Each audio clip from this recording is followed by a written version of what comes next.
Welcome everyone to the Tiger 800 XCA review. As you'll have seen, future me has done a little spec sheet for you guys, just talking you through the specs and things. I'll be putting that on the screen most likely, something along those lines. I'm not really sure yet. I'm just babbling at this point.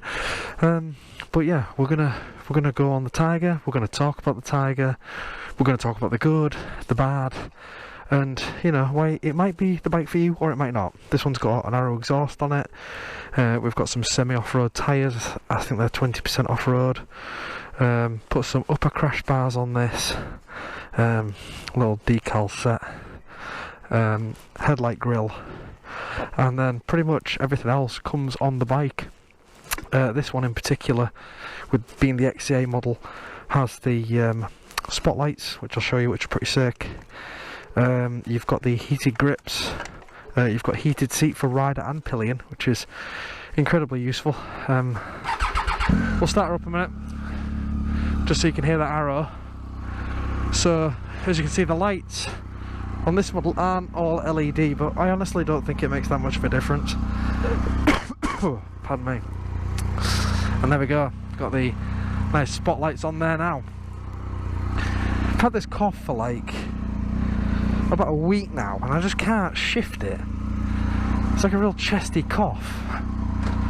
I work in an office these days, so, you know, stuff gets passed around quite easily, so yeah. But it's been a while since I've actually done a review, so this will be nice. Chose a nice evening for it as well. It's quite nice. It's July at the moment, so yeah, not at all bad. So, over the bridge we cross. So I think it's important to talk about this bike in a fair bit of detail. I don't want to drag this video on for too long, but there's certain aspects to discuss. So firstly, let's talk about the good points, the things that I've noticed as just my opinion. You know, one of the first things I noticed about this bike was how smooth the gearbox is. It's just sublime. Like, just going between gears like that, everything just clicks. It's really quite nice. So I'm a huge fan of the gearbox. The clutch is, I think it's a slipper clutch on this model because it's extremely light and it's just really easy to get on with. So yeah, I think it must be. Again, I'll probably put that in some point in the beginning of the video, just so I don't miss any of this stuff off, because kind of just improvising, but trying to stay focused on topic.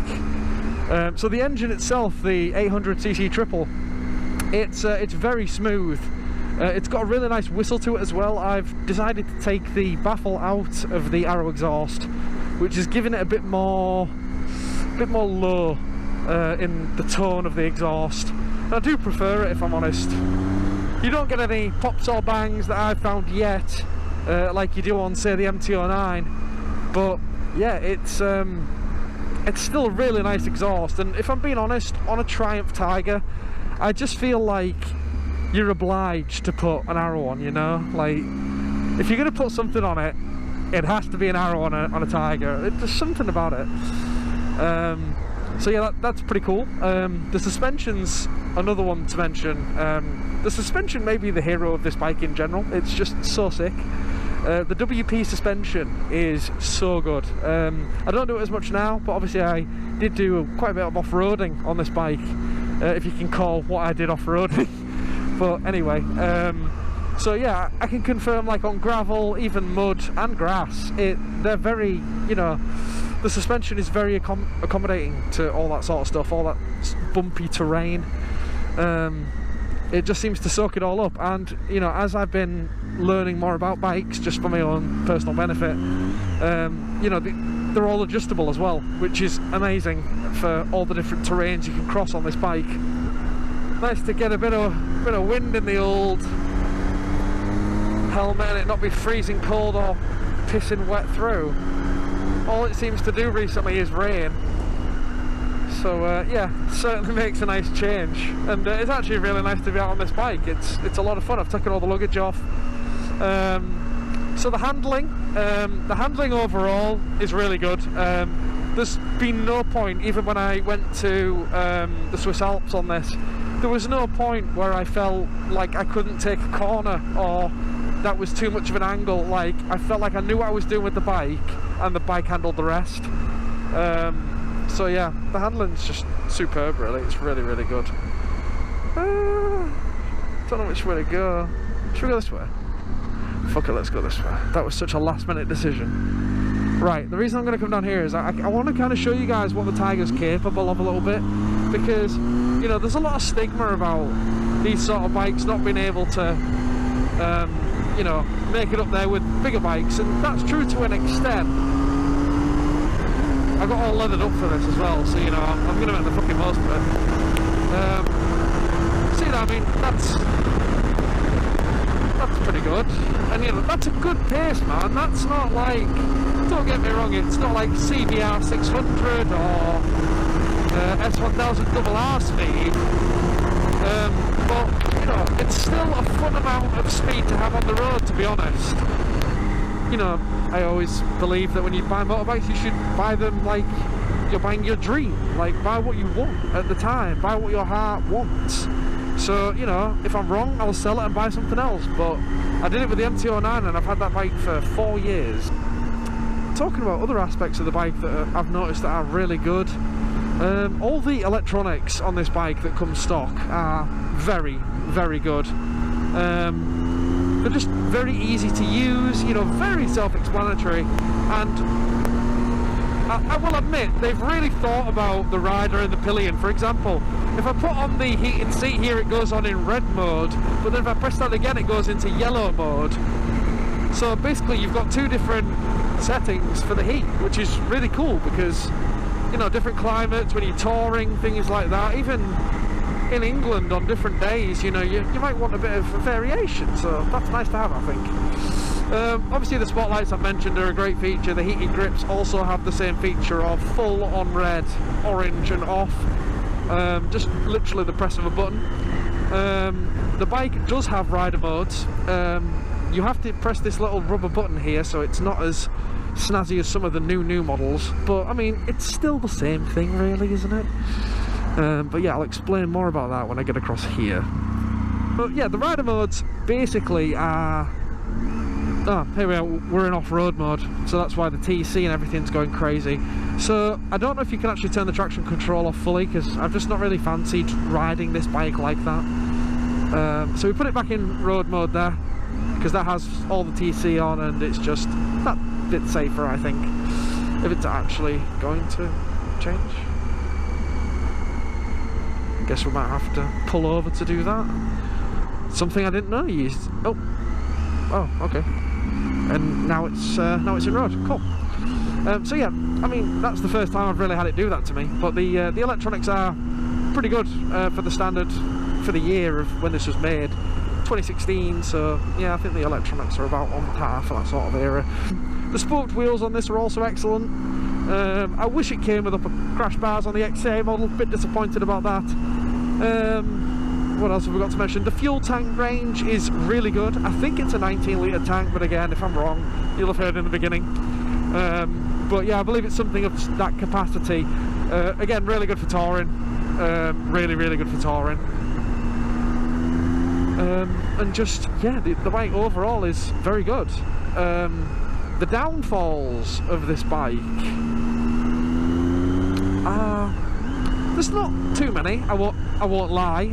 I haven't noticed that many. There's just a couple little things that just really piss me off, and it's just that little thing of like, I don't know, either going for a certain aesthetic and not caring about the consequences, or just cheaping out and maybe not thinking as much about the design.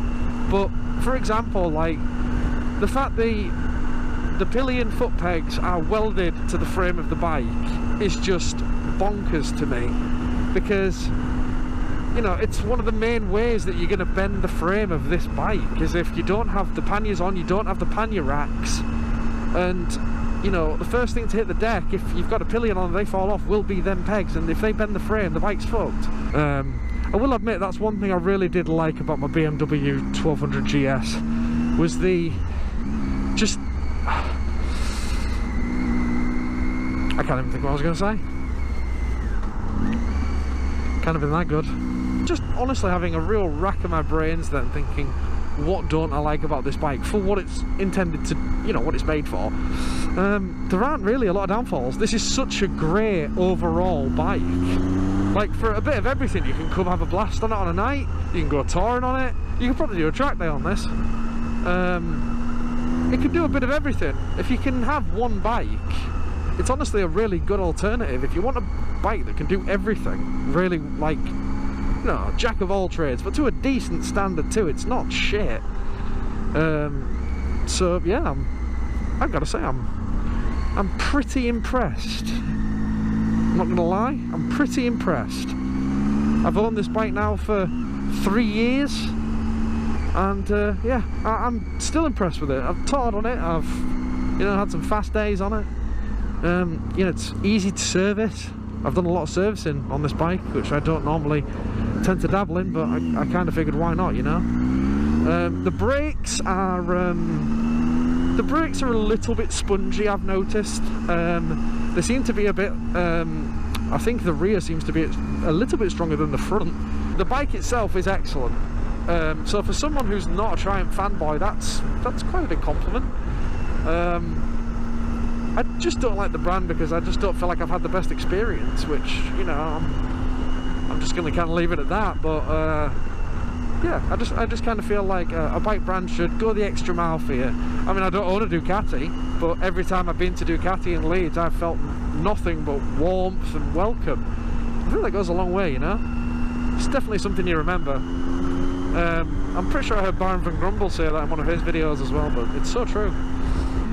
So yeah, take what you will, but I hope you've enjoyed the video regardless.